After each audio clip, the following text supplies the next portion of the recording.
மங்கலப்பிறை என்றால் என்ன? அமாவாசைக்கு பிறகு தோன்றும் முதல் சந்திரப்பிறைதான் மங்கலப்பிறை என அழைக்கப்படுகிறது. இது வளர்பிறை தொடக்கம் ஆகும். மங்கலப்பிறையின் சிறப்பு: மிகவும் சுபமான நாள். புதிய தொடக்கங்களுக்கு உகந்த நேரம். செல்வம், வளர்ச்சி, முன்னேற்றத்தின் குறியீடு. திருமால், சிவன், அம்மன் வழிபாட்டிற்கு ஏற்ற நாள்.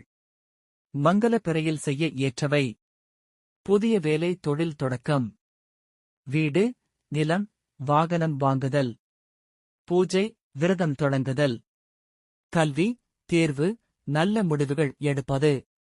செய்யக்கூடாதவை: தீய செயல்கள், சண்டை, கோபம், தவறான பேச்சு, தீய எண்ணங்கள். ஆன்மீக நம்பிக்கை: மங்கலப்பிறையில் தொடங்கும் காரியம் தடையின்றி நிறைவேறும் என்று சாஸ்திரங்களில் கூறப்படுகிறது.